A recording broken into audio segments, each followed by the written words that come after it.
Assalamualaikum warahmatullahi wabarakatuh. Salam Om Swastiastu, Namo Buddhaya, dan salam kebajikan. Halo teman-teman dari podcast, selamat datang di program yang menemani perjalanan kita, para pemuda, untuk terus bertumbuh dan berdaya. Saya, Harith Farwizal Kusuma Rashid, kembali hadir untuk menemani kalian di akhir podcast sore kali ini, dengan tema strategi berprestasi yang tidak disadari mahasiswa baru. Teman-teman, di masa transisi atau awal perjalanan pendidikan tinggi, kita semua pasti punya banyak mimpi. Memimpikan masuk ke kampus pertama, itu termasuk salah satunya. Namun, sebagian dari kita tidak ingin berhenti sampai di titik itu aja. Kita juga ingin mencetak jejak kita dengan lebih, yaitu salah satunya dengan meraih prestasi. Pertanyaannya, gimana ya caranya? Apakah kita berprestasi cuma dengan ikut mendaftar lomba-lomba yang kita lihat di media sosial aja?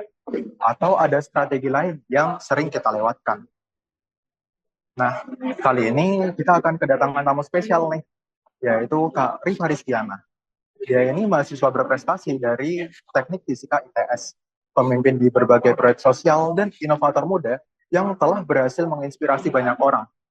Kerennya lagi nih, salah satu proyek inovasi yang ia pimpin, yaitu ITER, memenangkan kompetisi tingkat nasional InnoVillage. Penasaran kan gimana dia bisa meraih semua ini? Langsung aja kita sapa. Halo Kak Rifa, gimana kabarnya? Halo Kak Rits, halo teman-teman semuanya. Aku Rifa dari Institut Teknologi 10 November. Kabarnya sehat.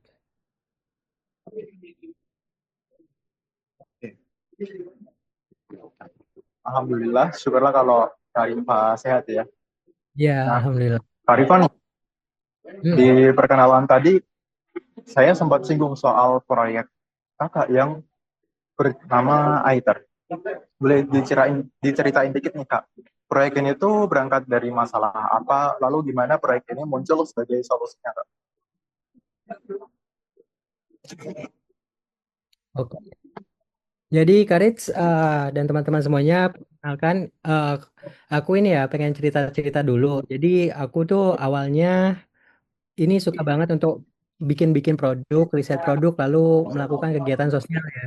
Nah, selama kuliah itu aku pengen coba mengeksplorasikan berbagai tempat untuk menyalurkan hobiku tadi. Nah, salah satunya itu di startup yang tadi dimention sama Kak Karits, namanya Aiter. Nah, jadi di Aiter itu aku jadi salah satu dari social leadernya, itu di mana aku udah mencoba ini juga menyukseskan Aiter ini hingga saat ini mendapatkan kurang lebih 300 juta pendanaan project. Nah, gitu kan. Salah satunya yang tadi dimention Kak Karits itu tentang InnoVillage. Nah, tentang ITER ini sebenarnya kami itu melihat adanya permasalahan di dunia ini terutama di emisi global ya, di mana semakin hari kan dunia kita semakin panas. Lalu kita tahu juga tentang Paris Agreement itu yang dulu pernah dibuat oleh pemerintah global itu untuk inisiatif penurunan emisi. Nah, dari situlah kita melihat kalau misalnya kita mungkin bisa mengembangkan sebuah teknologi inovatif yang menyasar permasalahan iklim untuk selain mendapatkan pendanaan dari perusahaan global, kita juga bisa lebih mudah untuk memberikan manfaat ke masyarakat. Nah, di sini kalau inovasi yang kita berikan di ITER itu, kita mengembangkan air purifier, itu penjernih udara yang enggak seperti air purifier biasanya. Biasanya kan pakai filter gitu. Kalau kita di sini pakai mikroalga. Jadi disitulah inovasinya. Nah, di ITER juga kita nggak sekedar ngembangin produk. Nah, kemarin juga sempat pernah bikin sebuah inisiatif gerakan untuk mengenalkan Green Project, kayak mengenalkan ke siswa-siswa SMA yang ada di daerah-daerah terpencil gitu untuk belajar bagaimana caranya untuk melihat suatu permasalahan lalu membuat proposal proyeknya mereka sendiri. Jadi mereka bisa mengajukan itu ke pemerintah ataupun ke eh, company-company. Jadi nanti ke depannya anak-anak desa itu bisa mengajukan proposalnya sendiri dan mendapatkan pendanaannya sendiri seperti itu.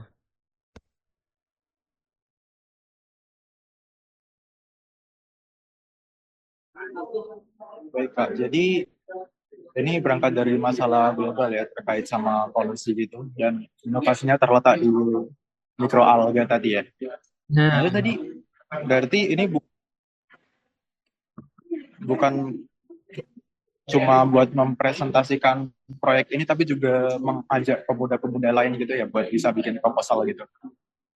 iya benar. Jadi kan kemarin kebetulan kita udah sering banget ya untuk dapat proposal pendanaan gitu, dapat pendanaan-pendanaan gitu. Jadi kita pengen banget deh kayak misalnya masyarakat-masyarakat desa ini kayaknya mereka bisa berpotensi deh untuk membangun desanya sendiri gitu. Membangun desanya sendiri, maka dari itu kuncinya apa? Kan mereka butuh dana. Jadi akhirnya kita ngajarin lah mereka menulis proposal itu biar mereka bisa mengajukan sendiri. Nah, nanti ketika mereka terdanai, mereka bisa mengembangkan itu sendiri. Jadi itu kan mendukung tujuan kita untuk memberikan dampak nyata bagi global gitu loh. Gitu.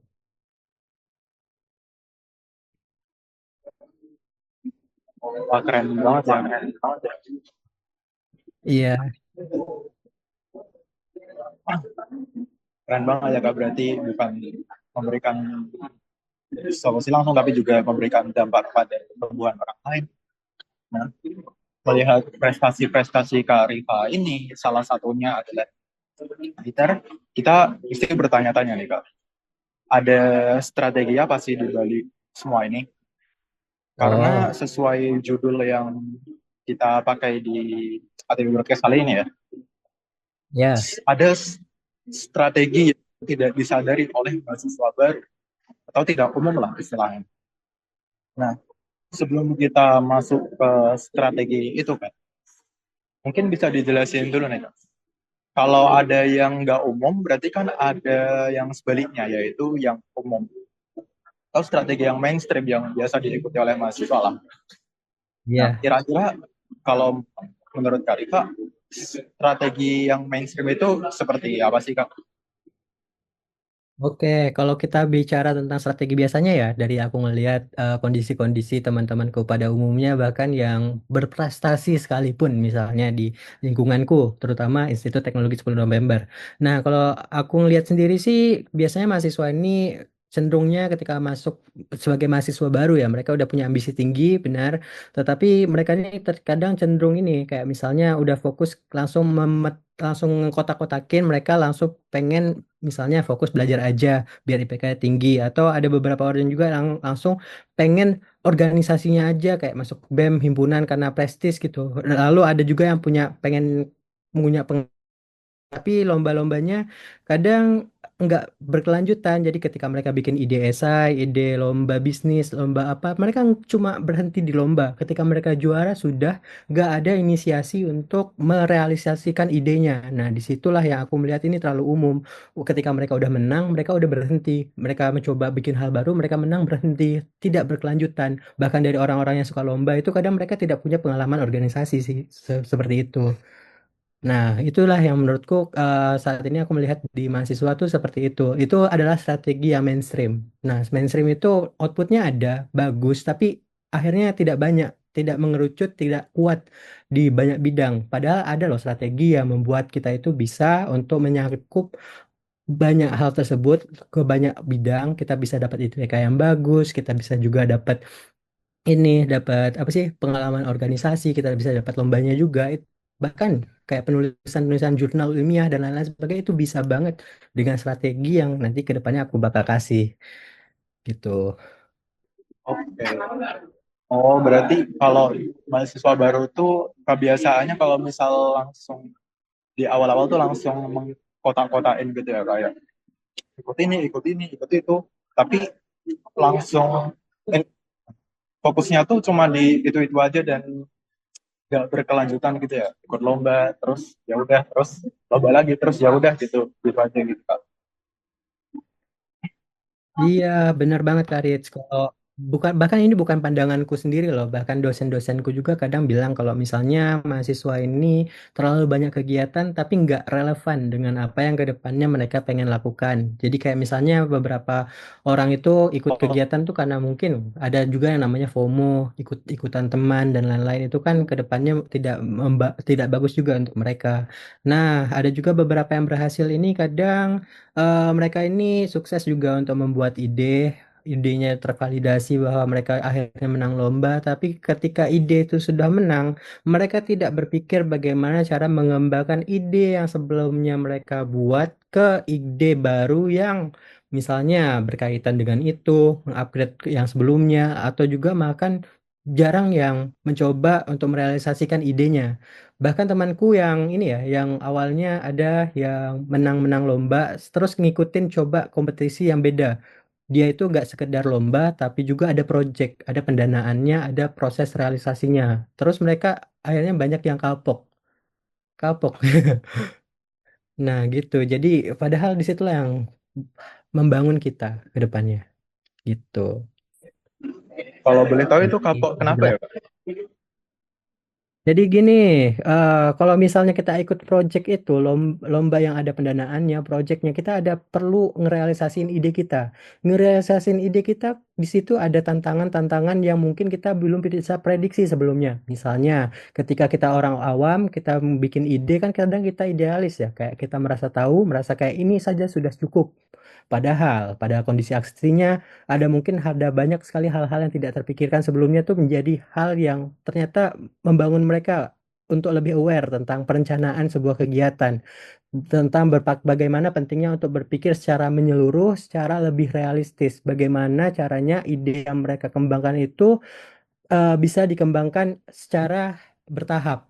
Nah, di sini kan bertahap itu maksudnya jangka panjang ya. Jangka panjang itu ketika kita bisa membuat ide itu seidealis mungkin semuanya ada. Tetapi pada praktisnya ketika kita membuat project dalam jangka waktu tertentu yang telah ditentukan, kita perlu mencapai target dari project itu dengan mempertimbangkan ketercapaian dari prosesnya, ada waktunya, ada budgetnya juga. Dimana kadang kalau mahasiswa pada umumnya itu ikut lomba, yang biasanya ikut lomba itu nggak memperhatikan kayak misalnya ke depannya mereka bakal ngerealisasin ide, mereka nggak tahu tantangan-tantangan kalau misalnya ngerealisasi ide itu susah gitu.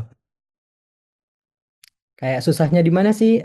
Kayak gini, misalnya ketika kita bilang kalau misalnya suatu teknologi itu misalnya kayak AI aja ya, kayak kita ngelihat AI itu mungkin zaman sekarang udah banyak orang-orang yang bisa ngembangin AI. Tapi ketika mereka mereka berpikir tentang solusi-solusi kegiatan, solusi-solusi masalah tentang adalah AI, mereka bilang lah kan, misalnya kebutuhan AI itu komponennya apa aja. Tapi ketika mereka merealisasikan sendiri, mereka nyari data di lapangan dan lain-lain, mereka dapat kesulitan. Kadang mereka juga menyerah untuk mendapatkan untuk melanjutkan kegiatan tersebut. Jadi banyaknya yang capek duluan gitu loh untuk ngelakuin project. Padahal itulah yang membangun.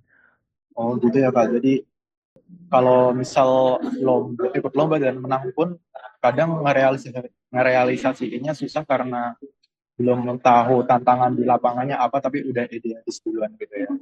Bahkan Nah, contohnya tadi yang oke. benar banget Nah Karin. itu tadi yang sering ya teman-teman yang biasa di rutin sama mahasiswa baru. Kira-kira pandangan Kak Rifa sendiri terhadap strategi itu kayak gimana ya? Apakah itu menurut Kak Rifa itu kakak anjurkan atau justru melihat ada kelemahannya gitu? Oke, kalau dari aku sendiri sih tergantung kita pribadi ya ke prinsip kita sendiri masing-masing. Terkadang mungkin orang-orang yang ikut lomba itu tuh pengen memperbanyak pengalamannya di lomba, pengen mendapatkan validasi kalau dia benang banyak lomba. Tetapi kalau dari aku sendiri, justru di situ ada banyak sekali kelemahannya. Di mana kalau kita tahu orang-orang yang biasanya lomba-lomba menang-menang terus itu kan pasti punya tim yang solidnya sendiri, yang tim-tim lombanya ya biasanya itu-itu aja. Nah, kadang mereka ini kalau dari sudut pandangku dan juga beberapa orang-orang yang pernah aku ajak diskusi juga, orang-orang yang kayak gitu kadang justru individualis, kayak lebih lebih menonjolkan kayak prestasi dibandingkan kolaborasi. Lalu juga mereka eh, ini nggak nggak berkelanjutan lagi, kan tidak berkelanjutan idenya. Mereka cenderung kadang mudah menyerah dengan tantangan-tantangan yang lebih sulit. Lalu kadang soft skill mereka juga terbatas, kayak mereka nggak terlatih untuk melakukan negosiasi, manajemen tim, atau juga komunikasi si lintas bidang yang justru kita temukan justru di hal-hal yang berkaitan dengan project. Karena project misalnya kegiatan-kegiatan jadi kalau misalnya di mahasiswa-mahasiswa pada umumnya itu kadang soft skill-nya terbatas sih, karena lomba itu hanya tidak mengajarkan banyak hal kayak misalnya di project itu, misalnya kita berhubungan dengan masyarakat, kita mencari akar masalahnya dan lain-lain, kan kita perlu survei ke masyarakatnya. Kita perlu mendekatkan diri kepada masyarakat, melatih negosiasi, melatih komunikasi untuk mendapatkan informasi. Nah, informasi yang kita temukan di masyarakat itu lebih relevan daripada yang biasanya kita temukan di jurnal-jurnal atau berita. Karena kita tahu sendiri, mungkin berita itu hanya mengangkat hal-hal yang misalnya positif untuk membangun citra ataupun yang negatif untuk menciptakan kontroversi yang lebih mengomporin nah terhadap permasalahan yang ada. Nah, sedangkan kalau kita bisa ini ya, kita bisa renungkan justru ketika kita melakukan survei analisis data itu dari kegiatan-kegiatan proyek sosial ketimbangkan hanya membaca jurnal itu bisa lebih bermanfaat ketika kita jangka panjang gitu. Jadi ada berbagai kelemahan yang Kak Arifan tangkap ya dari strategi itu, yaitu membuat mahasiswa justru cenderung individualis kan, fokusnya di ingin menonjolkan prestasi mereka, lalu seperti yang tadi ya tidak berkelanjutan sama bikin capek gitu.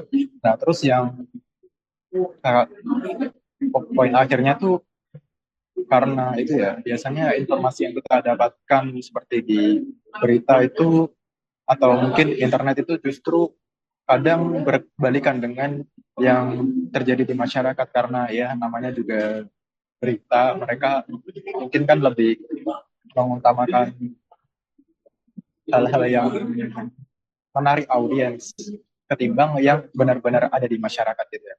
Bener banget. Aku pernah dengar kata-kata dari dosenku bahwa kadang kita juga tahu kayak dosen itu kan bahkan juga penulis kayak kayak ilmuwan-ilmuwan juga punya gengsi di mana mereka hanya menyampilkan apa-apa yang telah sukses, ya kan. Sedangkan mereka tidak menceritakan apa saja yang gagal. Padahal kegagalan itulah yang menyebabkan mereka tuh tahu sebenarnya masalahnya itu apa, strateginya seperti apa untuk menyelesaikan masalah tersebut. Tapi yang dilampirkan kan tidak semuanya, hanya yang bagus-bagusnya saja seperti itu. Jadi bukan cuma berita tapi juga artikel ya, artikel yang mungkin terkesannya Iya. objektif tapi pada hakikatnya juga memiliki bias bias kesuksesan gitu ya. Jadi yang ditampilkan cuma yang berhasil berhasil. Benar, benar sekali kan matriks-matriks yang hitungan-hitungan kan banyaknya kayak gitu. Kalau kita tahu kita berusaha bagaimana agar hasil itu terlihat bagus gitu. Terkadang. Oke, nah jadi itu strategi mainstream dan ternyata ada kelemahan-kelemahan yang mungkin teman-teman baru tahu nih dari apa yang udah diberitahu sama Kak Rifa. Nah, kita masuk ke pembahasan intinya nih Kak. Sekarang kalau dari perjalanan Kak Rifa tuh strategi yang menurut Kak Rifa justru lebih efektif itu gimana Kak?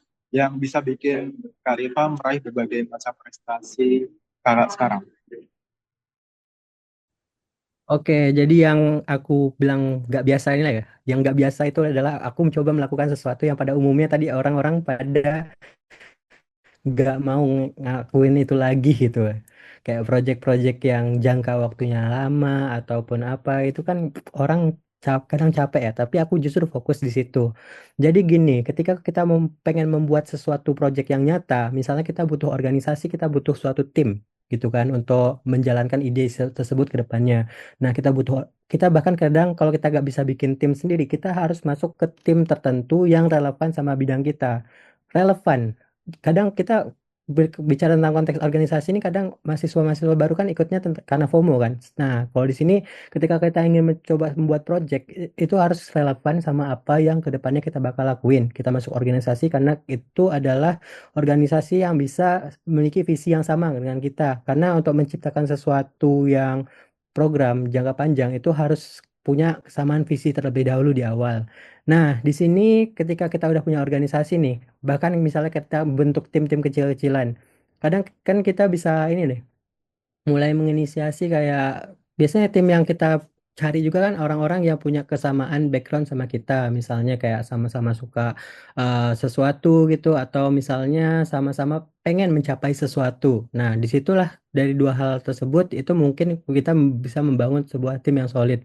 Dari tim yang solid tersebut, karena mereka punya tujuan, mereka pasti mulai mencari ini pemetaan untuk mencapai tujuan tersebut. Nah, di dalam tujuannya untuk mencapai itu kan pasti ada masalah-masalah yang mereka perlu hadapi di tengahnya. Nah, masalah-masalah tersebutlah yang ketika mereka hadapi menjadikan solusi itu adalah jadi hal yang ke depannya itu mengembangkan kemampuan mereka. Nah, salah satunya misalnya gini, ketika organisasi itu berdiri dengan tujuan untuk menciptakan suatu dampak kepada masyarakat, maka ada masyarakat tertentu yang mereka perlu ini kan berikan solusi. Nah, solusi seperti apa yang perlu mereka kembangkan itu kan mereka akhirnya riset lebih dalam, dalam eh, lebih dalam mereka dekatkan diri ke masyarakat. Lalu misalnya kayak gini, ketika mereka telah membuat suatu kajian, kajian studi itu yang membuat mereka itu bisa menjadikan latar belakang bagi proposal yang kedepannya mereka akan ajukan untuk direalisasikan, itu kan sebenarnya eh, hasil dari kajian itu kedepannya itu bisa dijurnalkan atau justru bahkan dikompetisikan. Bahkan gini, ketika aku sendiri ya ngelihat kayak misalnya aku udah ngelakukan kajian ini masalah di suatu daerah, lalu aku petakan kira-kira apa saja solusinya, kan solusi mungkin banyak, tapi kita pada akhirnya kita perlu memilih satu yang terbaik. Nah, dari perjalanan itu ketika aku ini ya mencari solusi, kan solusi ada banyak lagi. Aku biasa misalnya aku nemukan solusi yang nggak terbaik aja eh, di dari permasalahan yang sama, terus aku ajukan ke lomba. Itu kadang ketika runtutan dari latar masalahnya kuat, lalu solusi yang kita berikan juga visible, itu bisa menang lombanya sendiri. Nah, setelah itu menang lomba, terus kita kan bisa ngajukan lagi nih kayak solusi yang terbaik yang itu akhirnya kita gunakan untuk mengajukan proposal, karena kita punya validasi kalau ide ini adalah. Nah, ketika kita ngajukan itu, nanti ke depannya kita terdanai. Nah, setelah itu kan proses panjangnya baru dimulai. Proses panjangnya itu adalah merealisasikan ide. Ketika merealisasikan ide, kita terus-terus untuk ini ya melakukan interaksi di masyarakat, di mana kayak ketika kita mengembangkan alatnya sendiri, solusi berbasis teknologi itu kan ada proses riset di dalamnya. Nah, itu bisa jadi luaran yang bagus juga bagi kita, bisa dijurnalkan atau bisa kemarin nanti bisa diberikan hak cipta dan lain-lain. Itu kan bisa menambah CV lagi. Nah, di sisi lain, ketika kita mengimplementasikan teknologinya di masyarakat, itu ada banyak sekali hal yang bisa kita kembangkan juga. Kayak misalnya kemampuan skill komunikasi, lalu nanti kalian ketika memberikan teknologi itu, kalian kasih ke masyarakat yang melihat kayak bagaimana eh, respon mereka ke kita, apakah seberapa jauh yang mereka mengerti terhadap penjelasan kita dari pre-test sama post-test gitu kan, itu bisa menjadi data. Nah, data tersebut yang kedepannya di akhir di ini ya dilaporkan lagi bisa dalam bentuk jurnal, laporan artikel berita, ataupun misalnya di apa ya dipublikasikan di konferensi-konferensi internasional. Itu sangat sangat sangat memungkinkan. Nah, kalau misalnya kita berpikir secara detail, ini kan awalnya kita itu membangun organisasi yang ingin menciptakan solusi terhadap suatu permasalahan. Nah, di dalam prosesnya, karena ini jangka panjang, itu kan ada berbagai progres yang sebenarnya ketika kita laporkan hasilnya, itu tuh memiliki potensi yang bagus untuk bisa diikutkan juga dalam kegiatan kompetisi, ataupun bisa mendapatkan hal-hal yang bermanfaat seperti dalam konteks akademis, seperti misalnya jurnal, ataupun misalnya kayak rekognisi dalam pemberitaan dan lain-lain sebagainya. Nah, kan ketika kita berpikir tentang itu, kita mendapatkan seluruh komposisi yang sebelumnya kita pikir kita nggak mungkin bisa dapatkan semuanya. Justru di solusi ini kita bisa mendapatkan pengalaman organisasinya, lombanya, bahkan luaran-luaran lain yang sebelumnya itu mungkin orang nggak dapatkan ketika mereka itu hanya fokus ke salah satu, lomba saja atau organisasi saja seperti itu. Nah, jadi itu dari strateginya Kak Arifah ya Kak, ada langkah-langkah yang panjang banget ya, dari bekerja sama-sama orang lain membentuk kelompok yang solid dan menetapkan tujuan, terus sampai ke masyarakat dan mengimplementasikan solusi-solusinya. Di awal itu tadi Kak Rika sempat mention membentuk kelompok yang solid ya dan membentuk visi yang sama. Iya, benar. Hmm. Nah itu apakah itu langkah pertama dari strategi yang Kak Rika pakai?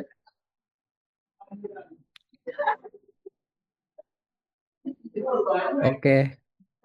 Oh, kalau itu langkah pertama untuk merealisasikan ya, tapi kalau misalnya di progres yang secara umum itu kita melihat dari masalahnya dulu sih, kayak kita kan pasti melihat ke masalahnya dulu di awal.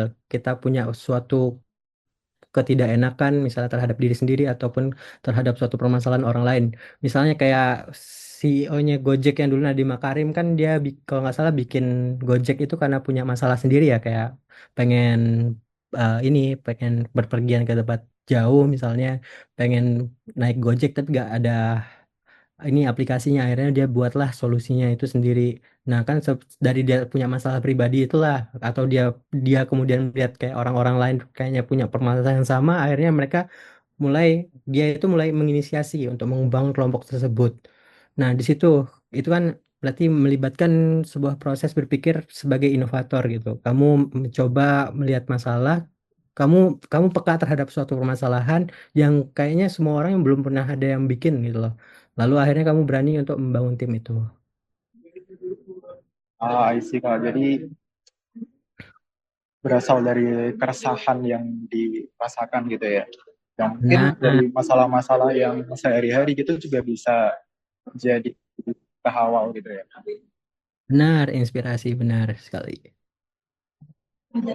Itu sih Kak. Itu misalnya Kak, waktu Kakak dapat masalah nih. Nah, itu langsung terbayang solusinya atau ngumpulin teman-teman yang punya visi yang sama dulu Kak buat nerapin strategi apa itu. Kadang ini tergantung lihat kondisi lingkungannya juga ya. Kalau misalnya kadang momen itu datang secara random kayak tapi kalau ini ya kalau dari aku sendiri kadang kita kan kalau misalnya kita pengen benar-benar menyelesaikan masalah kan kita nggak perlu nunggu orang lain loh gitu. Kita bisa menginisiasinya lebih dahulu. Kayak bahkan kayak misalnya kita melihat suatu masalah yang kayaknya bagus nih untuk diinisiasikan untuk dicarikan solusinya. Kadang kita bisa lempar topik itu ke suatu kelompok gitu yang ingin kita sasar sebagai tim kayak misalnya kita tiba-tiba ngobrol di kelas tuh tentang ada lomba ini nih atau apa kayaknya ada ide yang bagus nih gitu kita pancing-pancing lah ide ini bagus gak sih lagi diangkat-angkatnya. Akhirnya ketika kita mulai dari tim yang misal kecil-kecilan dari tim lomba dulu lalu ke depannya baru tim yang project dan lain-lain itu kan bisa berkelanjutan gitu. Oh, jadi kalau saya ngeliat sih yang penting bukan langkah mananya tapi mindset yang dipunya gitu ya. Setelah Iya punya masalah benar. tuh melihat ke depan itu sebagai peluang yang bisa dimanfaatin. Melihat peluang itu terus langsung diambil gitu kayak misal kalau sama teman-teman langsung diobrolin gitu. Atau ya kalau Karina mungkin Benar. lebih suka langsung nyari solusi awalnya dulu gitu kan. Iya benar. Sih, Kak. Oke. Nah, bicara soal kelompok yang punya visi yang sama nih Kak.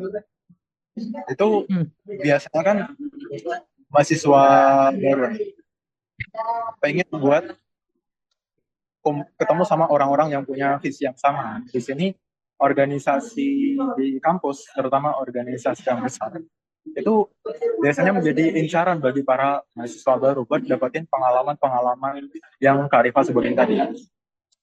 Nah, gimana pendapat kakak mengenai peran organisasi besar dalam mewujudkan strategi yang Kak Rifa jelasin tadi? Apakah Kak Rifa sangat menganjurkan teman-teman ini buat join organisasi besar ini atau ada inisiatif lain yang mungkin Kak Rifa bisa tawarin? Oke, kalau boleh tahu, pengen nanya organisasi besar yang kamu maksud nih organisasi seperti apa ya? biar kita Mungkin jelasinnya juga seperti enak juga. gitu Kak.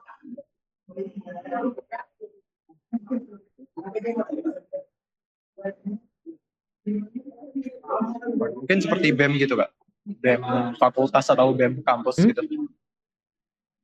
Oke, jadi kalau misalnya konteksnya seperti BEM dan lain-lain itu mereka ini perlu memfasilitasi mahasiswanya sih. Jadi kalau di kampusku ITS itu ada banyak banget pelatihan-pelatihan keilmiahan yang disediakan dari BEM dan lain-lain kayak himpunan juga untuk memfasilitasi kita untuk berpikir ke arah sana agar kita ini mahasiswa-mahasiswa yang awalnya tadi pakai strategi yang mainstream bisa nggak sih perlahan-lahan digerakkan ke arah yang anti mainstream. Sebenarnya anti mainstream ini adalah strategi yang justru nggak banyak orang lakukan karena ini adalah strategi yang penuh inilah perjuangan gitu di dalamnya karena sulit untuk direalisasikan juga karena butuh konsistensi dan komitmen jangka panjang.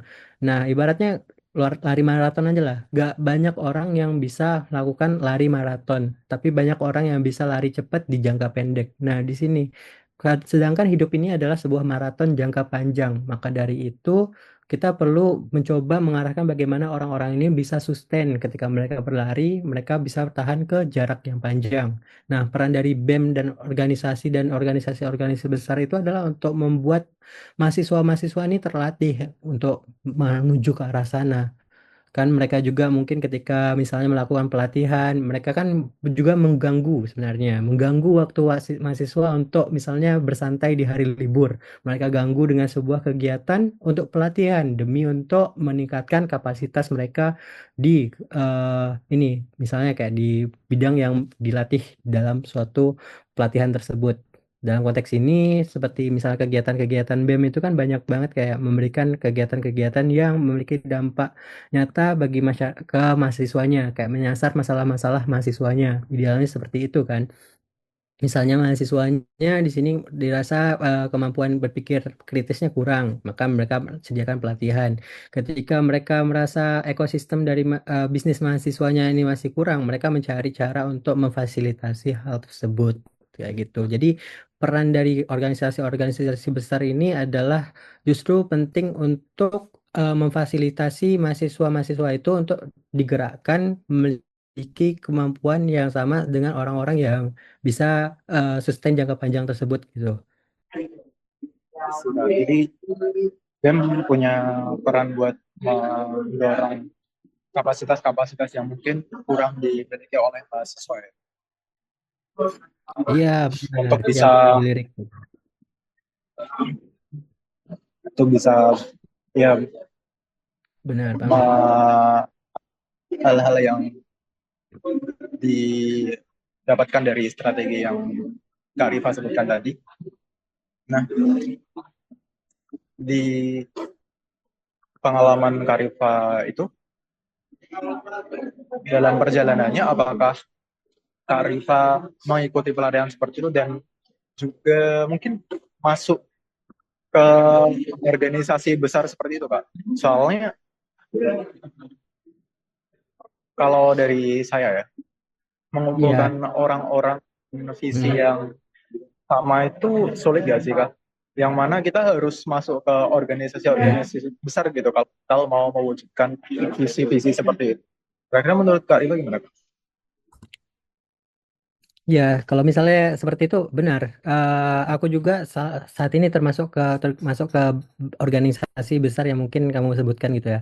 Dengan tujuan utama seperti ini. Jadi aku ini dulu merupakan mahasiswa baru yang waktu itu juga pas baru-barunya masuk kuliah, organisasi besar itu ngasih aku pelatihan gitu, pelatihan untuk penulisan ilmiah. Terus disitulah aku yang sebelumnya pas SMA itu gak pernah kepikiran untuk melakukan sesuatu hal yang ilmiah. Aku yang dulu yang fokus cuma di Olimpiade, itu mulai bergeser minatnya ke arah keilmiahan.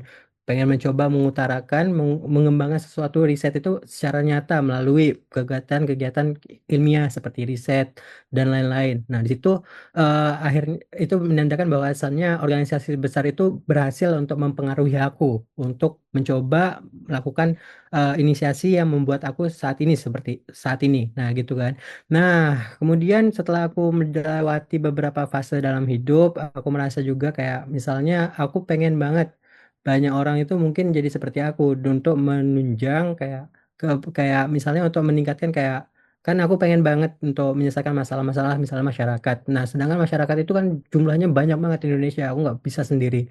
Nah, aku pengen menginspirasi orang untuk mencoba menyasar ke hal-hal yang sama dengan cara misalnya aku sendiri masuk ke salah satu organisasi yang besar yang kamu maksud di himpunan dan lain-lain. Itu untuk justru aku misalnya kadang biasanya suka nulis proposal. Ketika proposal itu terdanai dan lain-lain, akhirnya ketika kita tergabung dalam organisasi besar kan kita kadang bisa mendelegasikan itu ke mereka.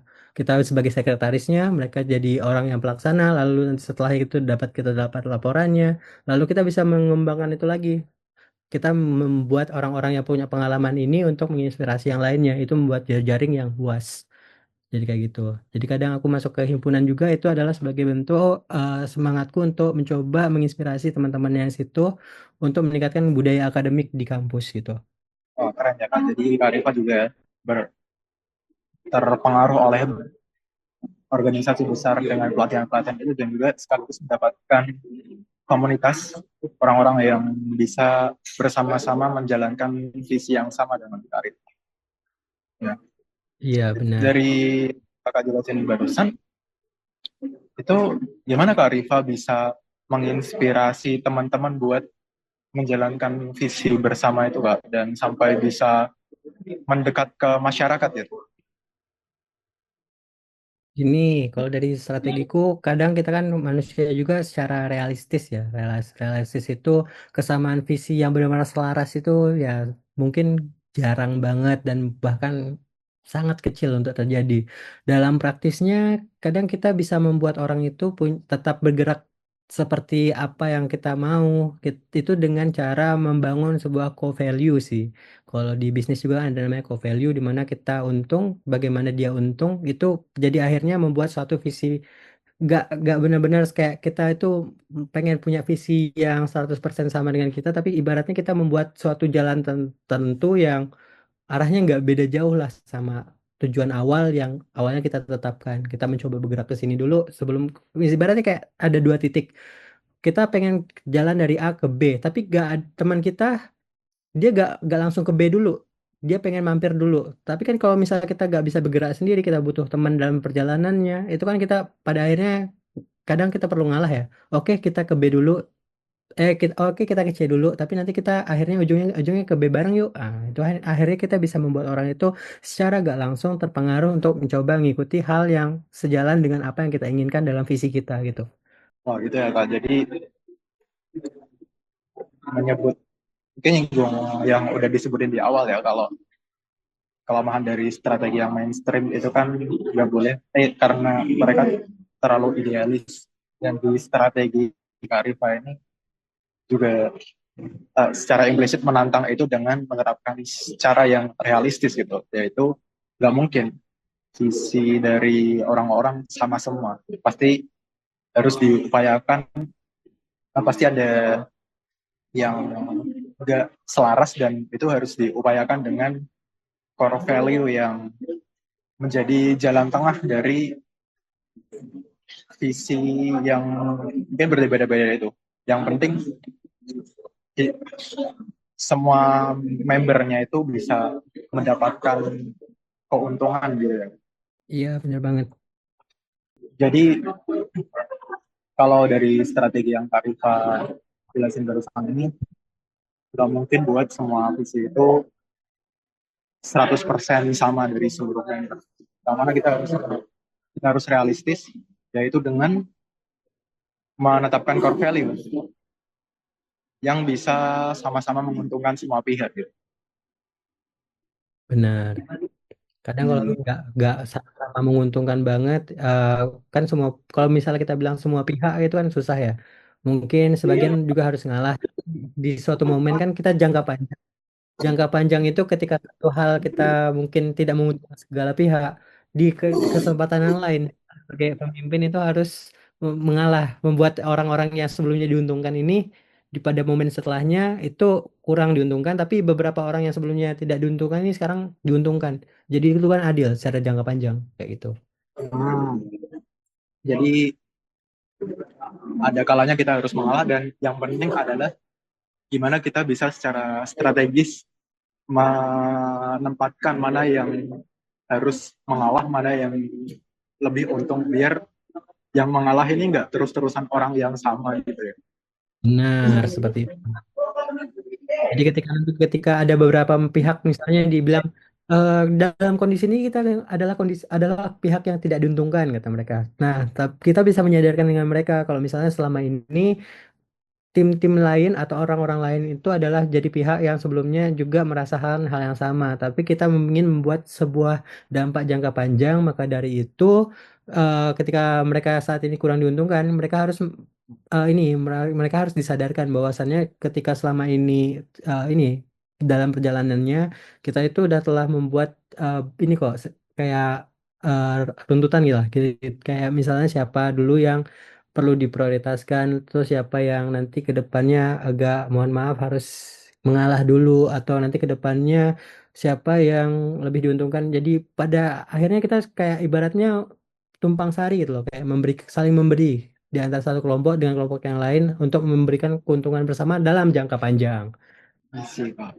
Oh, jadi penempatan prioritasnya juga dikomunikasikan ke semua anggotanya gitu ya biar mereka juga tahu bahwa itu bukan keputusan yang diambil secara sepihak gitu.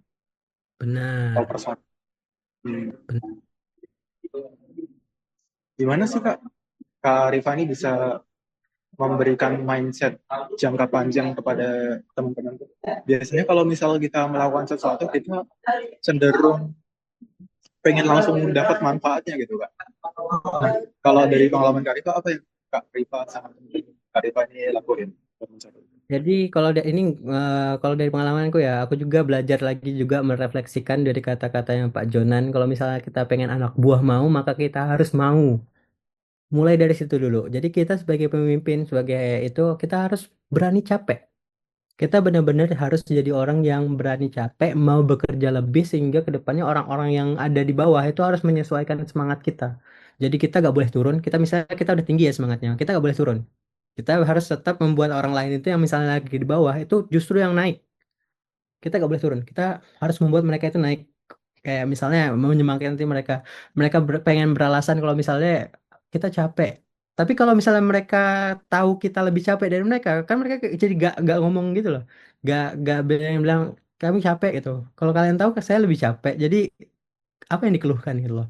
Jadi akhirnya mereka juga berpikir, kita capek juga, misalnya kita sebagai pemimpin capek juga demi kalian, demi kesamaan value yang akan kita bangun.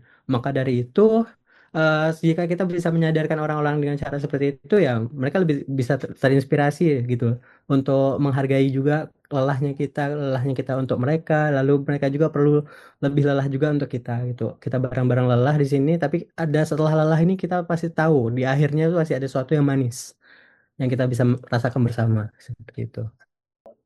Jadi sebagai pemimpinnya yang menginspirasi harus ya rela mengorbankan dirinya dulu ya sebelum Benar banget. membuat orang lain juga lakukan gitu. Jadi ya memang awal-awal mungkin bakal banyak banget pengorbanan yang dilakuin, tapi lama-lama dengan itu yang lain bisa mengikuti jalan yang sama sehingga bisa tercipta ekosistem jangka panjang yang punya mindset jangka panjang gitu. Benar banget. Nah, salah satu cara yang paling mudah ya dari aku sendiri adalah membudayakan orang itu datang tepat waktu misalnya. Di Indonesia kan kadang ngaret ya.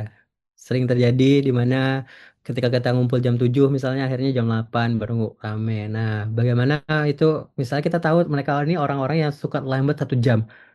Kalau kamu sebagai pemimpin yang ini ya punya visi jangka panjang untuk membangun mereka juga, bagaimana membuat mereka itu tertantang ketika mereka datang awal itu ada manfaatnya juga bagi mereka, ataupun ada konsekuensi tertentu yang perlu mereka terima atau apa. Tapi pada misalnya kan ketika mereka telat 1 jam, yang lainnya udah telat 30 menit. Terus kita agak inilah berikan kayak sanksi sosial bagi orang yang telat 1 jam. Akhirnya kan yang 1 jam telat juga kadang mungkin bisa mencoba mengantisipasi keterlambatan dia agar lebih tepat waktu lagi. Jadi akhirnya yang awalnya telat 1 jam, jadi akhirnya telatnya cuma 30 menit. Itu kan situ ada kemajuan dari si anak tersebut. Nah, jangka panjang dalam jangka panjang banget itu kita perlu mencari strategi agar keterlambatan itu semakin berkurang. Nah, itu kan ke depannya akhirnya kalau di dalam konteks proyekku ya, awalnya kan kadang kita itu gak berani kalau misalnya bikin proyek itu kita adain pagi-pagi, misalnya jam 7 kita harus udah kumpul. Nah, awalnya mereka tuh kadang telat juga. Kita mempertimbangkan kalau agak kemalasannya orang bangun pagi atau kelelahan mereka juga kan biasanya bangunnya mungkin siang karena kita mahasiswa. Nah, itu tetap kita coba idealis untuk yuk bangun pagi. Yuk bisa bisa bisa gitu. Akhirnya kalau misalnya gak bisa bangun atau gak ngumpul jam tertentu kita teleponin gitu. Tapi kan itulah yang akhirnya membangun mereka. Jadi ke depannya mereka juga bisa bangun lebih pagi. Itu kan juga punya manfaat juga bagi mereka. Jadi ya seperti itu. Oh, jadi dimulai dari kebiasaan-kebiasaan yang biasanya kita anggap sepele gitu ya, kayak telat, Iya, telat ya, bilang OTW tapi ternyata masih baru berangkat gitu. Bukan baru berangkat, baru baru bangun gitu. terbangun. Ya, kebiasaan-kebiasaan kayak gitu bisa mempengaruhi bisa memengaruhi mindset jangka panjang yang Kak Rifa coba dong gitu ya. Iya benar.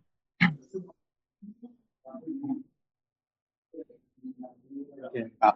Nah, dari strategi yang udah Kak Rifa sebut, itu kalau dilihat kan strateginya padat ya Kak. Dan banyak hal yang mungkin nggak bisa langsung dilakukan oleh teman-teman nih. Pasti ada tantangan-tantangan dalam menjalankan. Dan seringkali itu tantangannya tantangan yang biasa muncul sehari-hari gitu, kayak misal di mana membagi waktu, terus mungkin tadi Kalifa juga sempat singgung kelelahan gitu, stres gitu, atau juga terkecoh sama distraksi digital. Nah, kalau dari perjalanan Karifa, gimana Karifa itu berhasil mengelola tantangan-tantangan ini untuk tetap bisa optimal dalam menjalankan strategi tadi? Oke, kalau misalnya kita bicara tentang pembagian waktu ya, kalau kita sama ini ya, kalau pernah ngelihat tentang videonya ini ya, CEO-nya Nvidia, Jensen Huang itu pasti tanya tentang work-life balance. Nah, dia ketawa tuh. Waktu itu dia itu kalau nggak salah ya, ketawanya itu karena ketika kita berbicara tentang work life balance dia lebih banyak fokus ke worknya gitu, bagaimana untuk bekerja bekerja bekerja, pokoknya etos kerjanya ditinggiin. Nah, di sini yang membuat kita itu sebenarnya lebih terpacu untuk menggunakan waktu itu dengan baik. Sebenarnya manajemen waktu itu kadang gini ya, kadang kita itu cuma lagi malas aja untuk melakukan sesuatu itu secara produktif sehingga waktu kita terbuang tuh banyak di kayak tadi distraksi digital dan lain-lain. Nah, tetapi kalau misalnya kamu adalah seorang yang memiliki tanggung jawab, kamu itu adalah orang yang lagi punya tanggung jawab di sesuatu kerjaan dan kamu ngerasa juga kayak misalnya kamu nggak boleh loh bersantai-santai karena kalau misalnya santai-santai kamu nanti pekerjaannya misalnya jelek lalu citramu memburuk dan lain sebagainya itu kan berdampak juga bagi kamu jangka panjang. Nah, kalau kamu bertanggung jawab terhadap apa yang kamu kerjakan, nah disitulah kamu mulai mencoba untuk mengalokasikan waktu-waktu yang mungkin sebelumnya itu kamu luangkan untuk hal-hal yang kurang bermanfaat, misalnya juga untuk istirahat, itu untuk bekerja. Jadi kamu melakukan suatu kerja yang lebih untuk eh melakukan kegiatan-kegiatan produktif lah. Yang sebelumnya waktunya luang untuk santai-santai, di situ mengubah kebiasaannya dari yang biasanya bersantai itu menjadi suatu kegiatan yang memiliki manfaat di sana.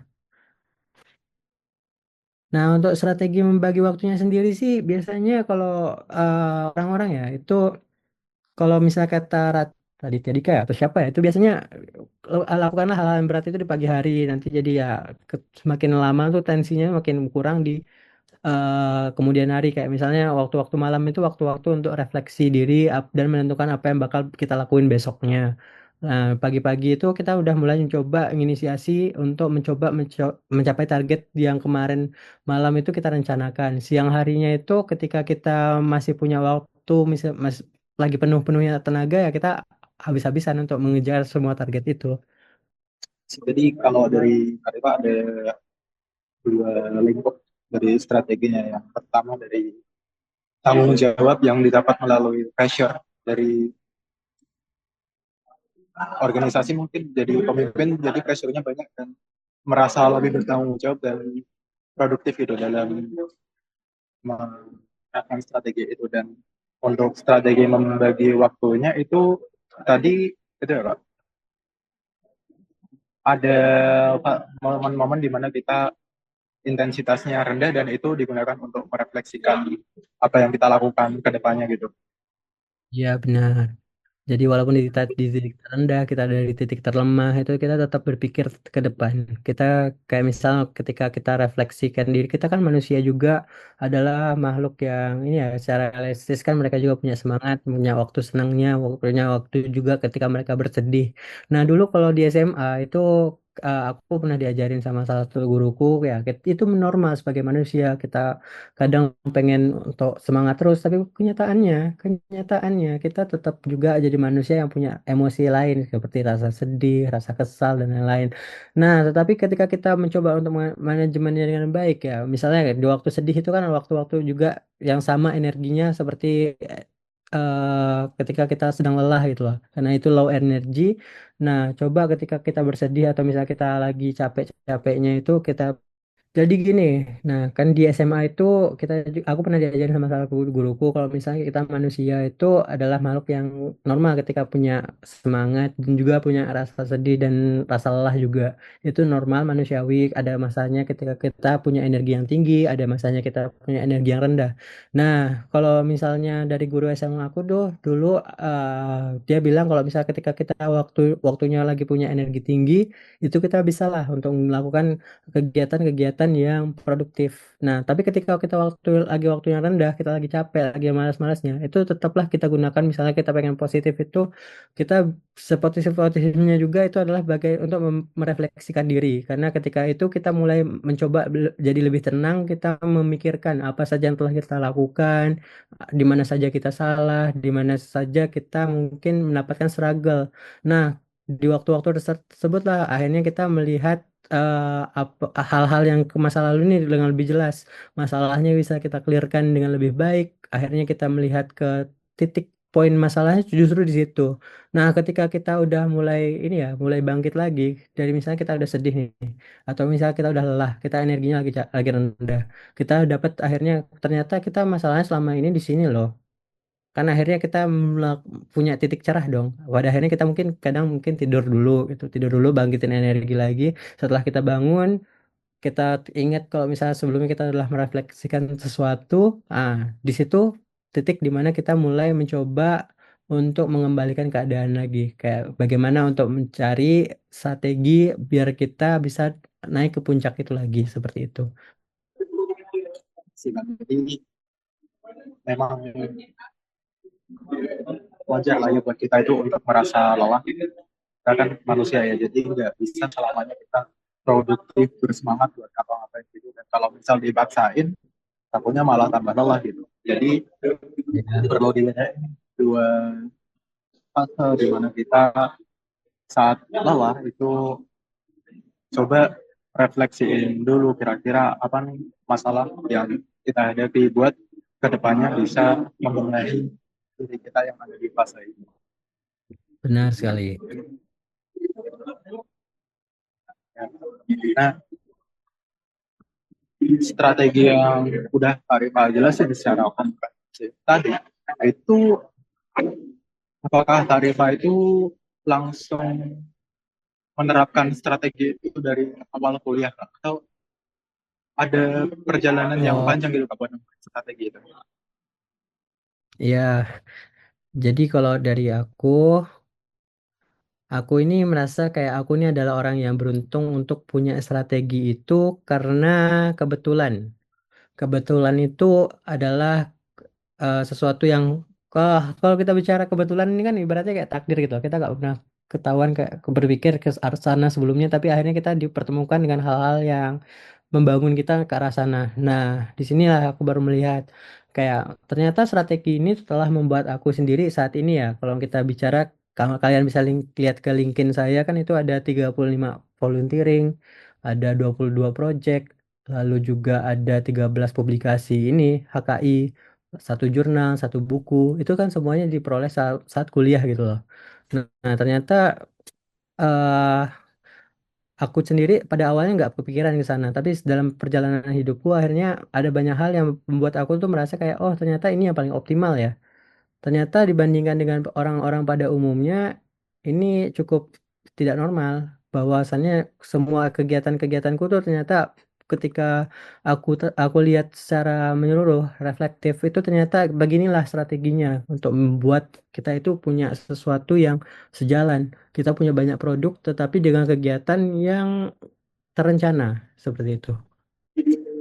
Jadi kita melihat itu sebagai bukan udah dapat panduannya dari awal, tapi melihat dari perjalanan karir sendiri selama ini selama Iya, kuliah dari benar. awal gitu. Tapi yang penting tadi dari setiap kegiatan itu setidaknya direncanain dulu, bukan asal-asal ikutan gitu ya. Iya, benar banget. Nah, kalau misalnya Kak, ada teman-teman yang ingin menerapkan strategi ini tapi merasa kesulitan atau belum cocok buat menerapkannya sepenuhnya, apa saran Kak Rifa supaya mereka ini bisa menyesuaikan dengan kondisinya masing-masing? Oke, kalau menerapkan strategi yang berbasis project ini dengan ini ya, dalam konteks mereka masing-masing ya, itu mulailah dari ini sih, kalau dari aku, mulailah untuk mencari tahu tentang diri sendiri, ke depannya kalian pengen apa. Ketika kalian tahu ke depannya kalian pengen apa kan, ibaratnya kalian udah punya tujuan ya. Di mana tujuan itulah yang tadi aku tikol yang awal. Ketika kalian punya tujuan, nanti kalian pengen datang sana kan nggak mungkin tujuan itu kadang ini ya kita bisa lakukan kita capai sendiri. Kadang kita butuh orang lain juga untuk mencapai tujuan yang besar. Ketika kita punya tujuan yang besar, kita butuh teman-teman yang sama hebatnya untuk mendukung kita. Karena kalau misalnya kamu merasa kamu bisa melakukan itu sendiri, berarti tujuanmu kadang mungkin nggak segede itu, mimpi kamu nggak segede itu gitu loh. Karena tujuan itu seperti mimpi yang jauh di sana, yang di ujung, yang ingin kita capai. Nah, dari situlah yang kita perlu refleksikan dulu di awal. Ketika kita udah mulai punya mimpi yang besar, kita kita akhirnya terdrive nih untuk mencoba mencari jalan untuk ke sana. Nah, disitulah baru akhirnya kita mulai mencoba menerapkan strategi yang awal tadi. Kita mencari kayak kira-kira masalah apa sih yang ingin kita selesaikan? Apakah aku punya masalah sendiri yang ingin aku selesaikan, atau aku punya masalah di lingkungan sekitarku yang ingin aku selesaikan? Atau aku misalnya di lingkungan sekitarku kan kadang mungkin juga masih di lingkungan keluarga, atau juga malah melebar dikit ke masyarakat, atau melebar lagi ke levelnya ini kayak kabupaten atau apa yang ingin kita selesaikan. Nah, ketika kita melihat suatu masalah tersebut kan akhirnya kita mencoba dong survei. Kalau misal ke diri sendiri ya tinggal tanya ke diri sendiri kira-kira masalah yang kita hadapi apa. Lalu kita refleksikan apakah orang lain juga punya masalah yang sama. Ketika kita melihat kita sendiri punya masalah yang sama dan orang lain juga punya masalah yang sama-sama kita ya. Itu kan akhirnya kita melihat adanya suatu potensi. Ketika kita membuat suatu solusi, maka solusi itu nggak cuma berdampak untuk kita, tetapi juga bisa ke orang-orang yang punya masalah yang sama. Nah, kalau misalnya di konteks yang lebih luas kayak keluarga, itu kan kita langsung melihat ke arah komunitas. Oh, ternyata kayak kita ini mungkin tersentuh hatinya untuk menyelesaikan masalah orang lain. Kita melihat mereka ada masalah, lalu kita berpikir bagaimana untuk menyelesaikan masalah mereka. Nah, ketika kita menyelesaikan masalah orang lain juga kan akhirnya kita punya CV ya. CV itulah yang akhirnya bisa bisa jadi bekal untuk kita meraih hal-hal yang lebih gede lagi. Ibaratnya gini, ketika kamu mencoba menyelesaikan masalah di lingkungan sekitar kamu, awalnya kecil-kecilan, kayak misalnya orang ini ya, orang yang nggak punya duit, kamu carikanlah uangnya itu dari volunteering, misalnya kan kamu buka open donation atau apa, kamu berikan ke komunitas itu dan itu sukses menghasilkan misalnya 2 jutaan gitu, membantu mereka untuk meringankan masalah mereka. Lalu kamu ceritakanlah pencapaianmu yang kayak gitu tuh di misalnya pas seleksi beasiswa. Selesai seleksi beasiswa nanti kayak itu tuh pengalaman hal sekecil itu kadang bisa membuat kamu tuh justru malah mendapatkan beasiswa. Bahkan ya pengalamanku sendiri ya gitu. Aku kan sekarang jadi penerima beasiswanya Pertamina juga. Nah, di situ kan aku kena yang aku angkat dulu pas ini ya, pas pas di seleksinya juga kan pas di esai ku ataupun di interview ya kayak gini. Kayak aku menyelesaikan masalah kecil orang lain, ternyata itu membuat mereka tuh tertarik sama aku. Akhirnya aku jadi penerima beasiswa. Saat jadi penerima beasiswa, akhirnya aku juga tadi menginisiasi proyek sosial. Terdanai lah itu kemarin lebih dari 60 juta. Nah, 60 juta juga kita maksimalkan benar-benarnya untuk menyelesaikan solusi masyarakat.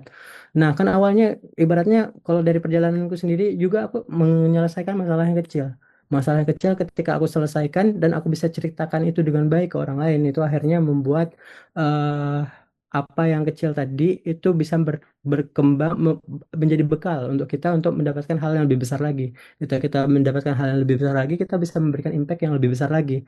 Nah, ketika itu sudah berhasil, kita kan secara normal ya, kita itu selalu bertumbuh.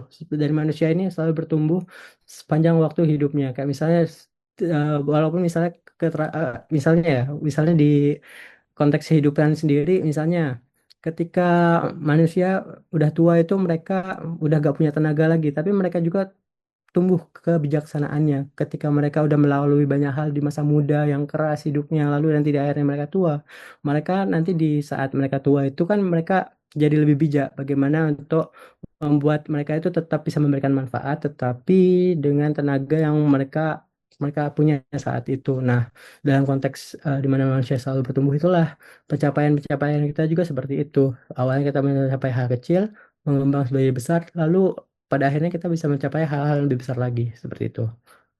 Jadi jangan jangan takut untuk bermimpi besar. Cobalah dulu untuk menyelesaikan masalah-masalah kecil gitu. Dan ya pada akhirnya ketika kamu bisa mengomunikasikan itu dengan baik, pada akhirnya ya komunikasi juga penting. Nah, ketika kamu bisa mengomunikasikan itu dengan baik, maka kamu bisa berpeluang untuk mendapatkannya.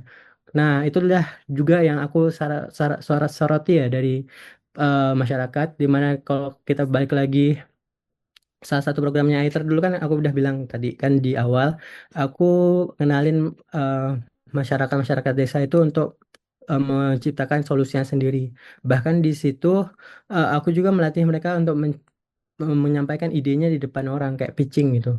Untuk pitching di idenya di depan investor itu kan menjadi pembekalan yang bagus untuk mereka karena mereka pada akhirnya bisa untuk menceritakan solusi masalah mereka ke investor. Ketika investornya tertarik, oh ternyata iya masalahnya besar, mereka butuh bantuan. Nah, mereka nginvest ke sana. Jadi kemampuan komunikasi juga adalah hal yang akan mendukung pencapaian karir itulah. Seperti itu. Wah, jadi ada banyak ya langkah-langkah yang bisa dilakuin buat mungkin mahasiswa baru atau pemuda yang masih SMA atau SMP yang pengen coba buat menerapkan strategi ini tapi masih belum cocok, yaitu kalau dari awal tadi melalui melalui mengenali diri sendiri dulu dan menetapkan tujuan dari diri sendiri sehingga kita ini tahu kita tuh mau ngapain gitu, dan itu baru diintegrasiin dengan mencoba mencari solusi dari keresahan-keresahan yang kita hadapi. Nah, terus Karima juga mention lagi nih di akhir bahwa buat menerapkan strategi itu, komunikasi itu juga penting. Gimana kita, gimana value dari project kita itu juga dipengaruhi oleh seberapa bagus kita bisa mengomunikasikan. proyek itu kepada orang lain, terutama investor-investor gitu ya. Benar, benar banget Kak Rits. Jadi ya kita tuh kadang ini ya, kalau misalnya kita punya kemampuan komunikasi yang baik, misalnya kita bahkan kayak ibaratnya gini, aku pernah ngelihat ada orang yang cerita ya di LinkedIn kalau misalnya ternyata pengalaman dia untuk kerja di kafe itu adalah hal yang membuat akhirnya dia itu keterima kerja di Pertamina. Kenapa?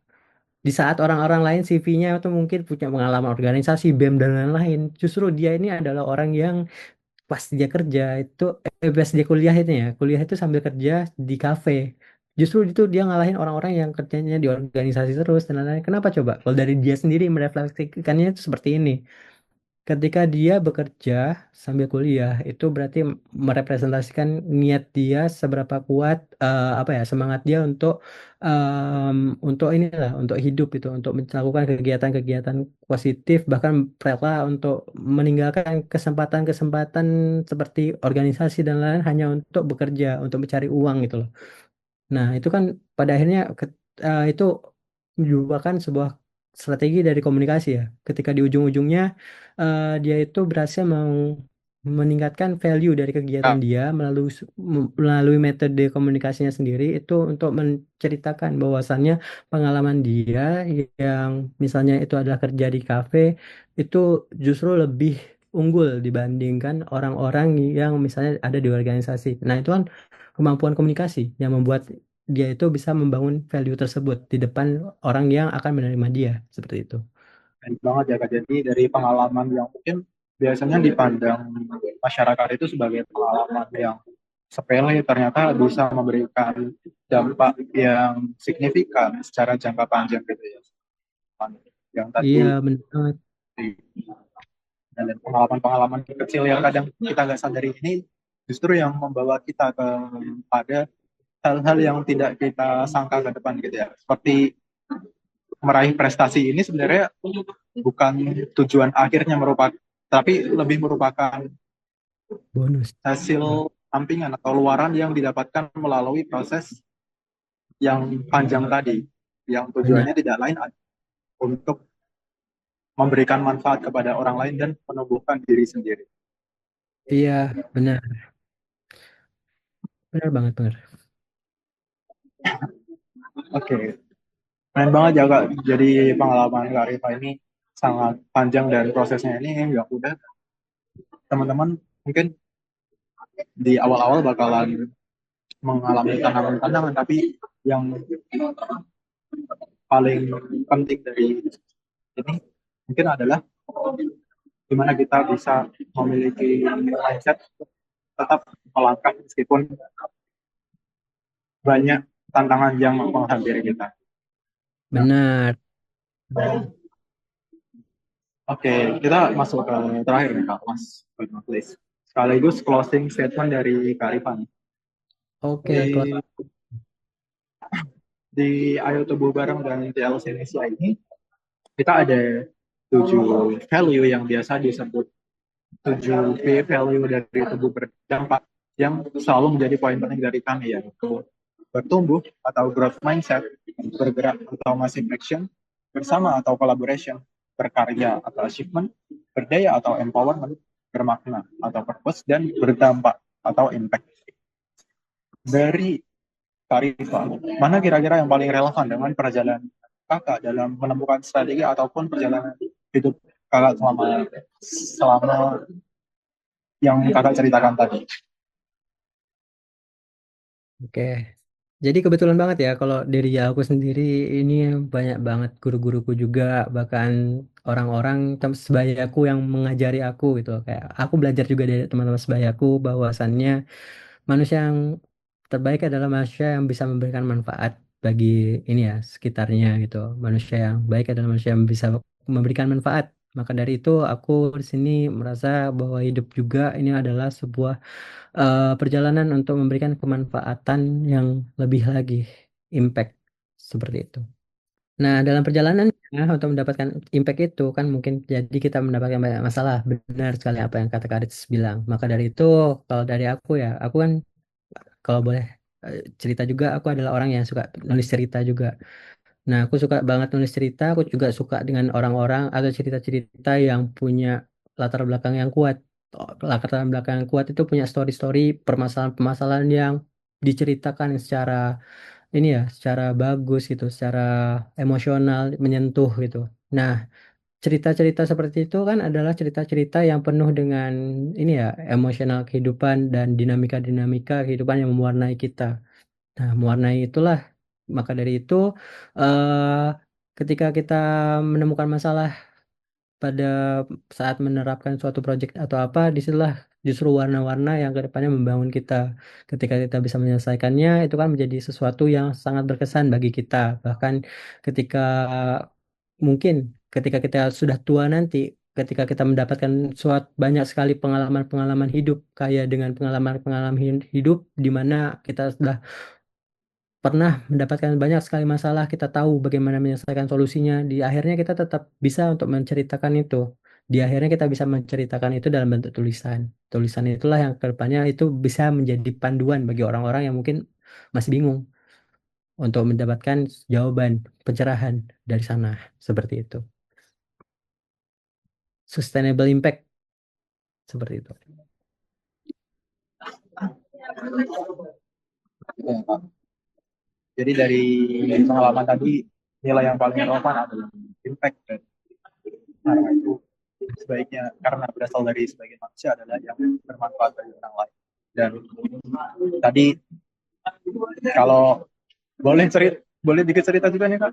Saya juga punya kebiasaan buat mengambil pengalaman-pengalaman sebagai cerita gitu. Cerita yang, kalau saya ingin membuat komik gitu. Jadi dari pengalaman-pengalaman saya, baik yang baik maupun yang buruk, itu saya terima sebagai pembelajaran buat referensi dari komik itu. Dan mungkin juga relevan dengan Kak Rifa tadi yang membuat, yang uh, suka menceritakan pengalaman-pengalaman Kak dalam cerita yang bisa menginspirasi orang lain. Oke. Nah, jadi gitu ya teman-teman, episode ADB Broadcast kali ini kita sudah mendapatkan cerita dan insight dari Kak Rifa yang menggugah saya, dan saya yakin teman-teman juga terinspirasi dengan mendengarkan cerita dan insight dari Kak Rifa ini, terutama soal gimana perjalanan untuk meraih prestasi itu tidak serta-merta langsung didapatkan dengan mengikuti lomba-lomba atau hanya fokus di bidang tertentu, dan mungkin tidak bisa langsung didapatkan, melainkan melalui perjuangan yang sangat panjang dan bahkan mengorbankan banyak tenaga dari diri kita sendiri. Tapi pada akhirnya, dengan perjuangan itu, kita perlu yakin bahwa perjuangan itu pada akhirnya akan berbalik kepada diri kita sendiri. Nah, buat teman-teman yang ingin terus bertumbuh bareng nih, pastiin ya kalian follow dan subscribe ATB Broadcast di platform podcast kesayangan kamu, bisa di Spotify maupun di YouTube. Dan jangan lupa untuk kunjungi sosial media Instagram kami di ayotububareng.id dan tlcnesia.id untuk info program-program menarik lainnya. Sampai jumpa di episode berikutnya.